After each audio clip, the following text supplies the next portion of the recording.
Hello, everybody. This is Rich from 56 Plus One. And I'm Eric from 56 Plus One. Sorry, I fell asleep there. So, as we promised, this is our third video in our short series of videos on the banned public benefits charge. Hopefully, you watched the first two, but in this third video, I wanted to address some of the comments that we've seen on the Facebook page and some of the emails that we've received in regards to the public benefits charge is going away in April. And I've heard that argument multiple times, and I've actually seen somewhere in writing where that was their estimated time that the public benefits charge was going to be increased for them to make up their losses since, I guess, 2020. But the problem with that is we want the public benefits charge to be gone altogether. So the reason being is, okay, come April, let's say that the rates do go back down and they're back to, 5, 7, 10% of our bill, whatever it may be, which we've been paying for years and years. The point being is this is a perfect example of what they can and will do to the rate at a whim. It was just last summer that we're paying $20 a month, $30 a month on the public benefit charge.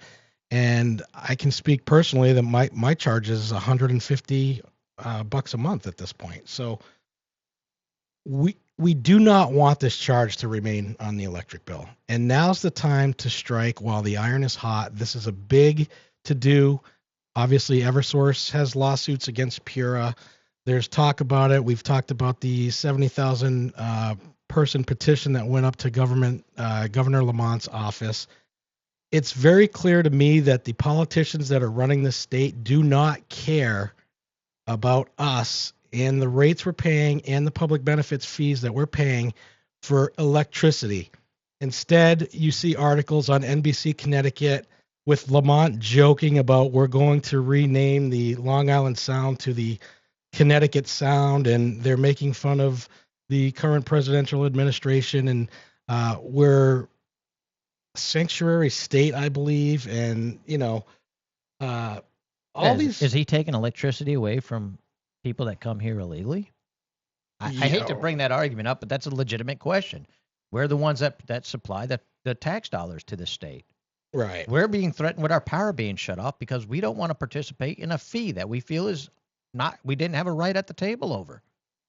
Right. It's a discriminatory charge. So now, if we don't get it removed, this is going to be hanging over our heads forever. And I don't care if it goes down in April. What's to say in July, August, September, they don't jack it back up, Right now, it's 30% of our bill. What if the state of Connecticut decides, in this case, it's Pura, and I would assume Pura that it's is the state. Well, but that entity of the state of Connecticut, what if they decide to make it 75% of our bill? What if they want to make it 100% of our bill? I mean, it just shows that they don't care. They'll do whatever they want at their will, and we're the ones stuck paying for it. So, correct. This isn't a political argument either. I want to make that very clear. This affects all of us. I don't care what side of the fence you're on. If you enjoy paying for the combined public benefits fee, hey, all the more power to you. That's all the more reason why we should get a right to opt out of it. If you want to take advantage of it and you want to use it and you want to pay into it, then that is your choice. The problem that we're facing is this First Amendment violation where we were not given the collective right of bargaining at the table as somebody else with an opposing political agenda. You don't have that right. That's called tyranny. So, anyways, I didn't mean to. No, you're absolutely correct. And so basically, that's why, even though the charges are supposed to go back down in April, that's why we want to get them removed, and that's why we need this lawyer to take this case to the state and show that it's a violation of the First Amendment. So there's another point of contention that's involved there, and you do see this bantering about Eversource. I'm not defending Eversource at all. Hey, but they are a publicly traded company. They are a public company. That's an entirely different issue.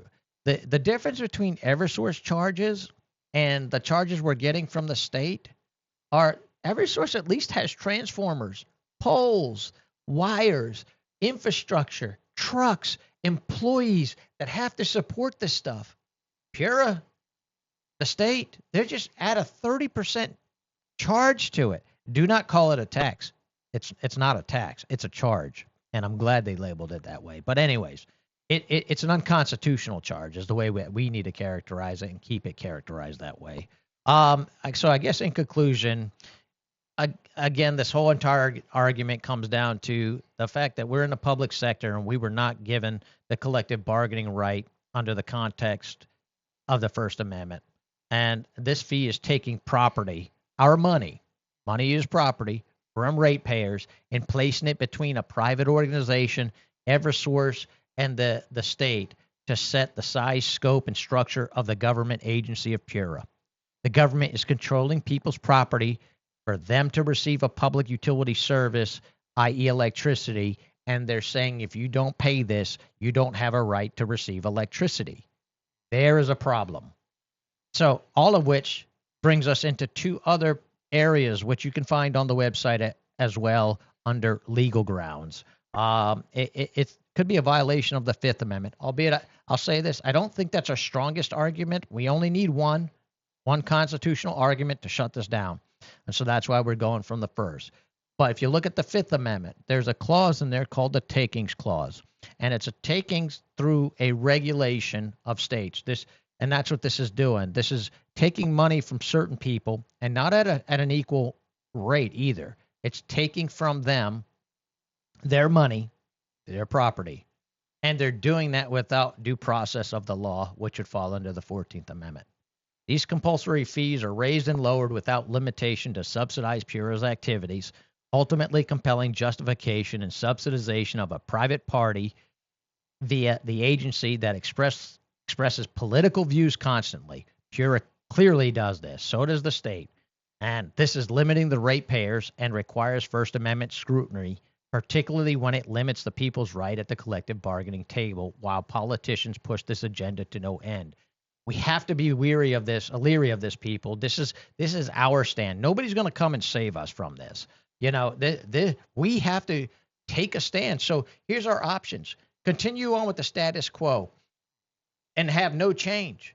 I hear that there's legislative bills right now. I got to be honest about them. As much as I applaud them, where were they 5 years ago? Where were they 10 years ago? They weren't there. And I've got another issue with that. I think that legislative argument is actually weak because of a few things. But I will tell you this. It's lacking the proper legalese in that document. We can read that from a simpleton point of view, and I agree with the bill altogether. However, that's not going to pass the muster when it comes to actually getting passed. So they're going to kick the can down the road. That's my opinion. Anyways, that's, again, my opinion, which is why we're approaching this from the judicial purview of taking this down. But, I mean, look, we got to look at various different states. Like I said, Massachusetts, Florida. Florida had a hurricane go through, and I sent you the pictures on this. It was either a windstorm, a hurricane, or a hailstorm. It goes through this solar field, and it obliterated it. Now, again, we're going to talk about carbon emissions and carbon savings. This multi-megawatt solar field in Florida was obliterated. Now you got to use combustion vehicles to go in there and clean up the mess. Assuming they put one back up, now you got to that array has now taken up twice the carbon footprint that it took to create the energy. I have no idea how much energy it produced, but it's still using more carbon footprint. So if the argument on its face is to reduce carbon footprint so we can prevent global warming, this is not the way to do it. You can't do it this way. I'm just giving you one example. Look around the globe and how many times a solar array has caught fire. Look around at how many times these electric vehicles have caught fire. They're putting things into the atmosphere, people. This is not, I'm not making it up. This is just logic here.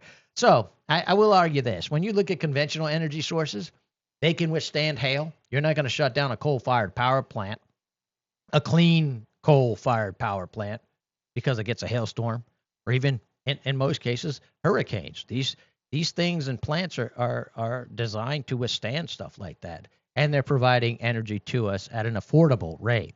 And again, I hate to get political about it, but the issue itself has been made political. And it's the conservative side of the argument has been from the beginning that we cannot afford this. And you're seeing it right now in this thing we call the benefit that we're not getting. We get the benefit of having our money taken from us, but that's it. I mean, other than that, Rich, I'll let you close out. I want to keep these videos short.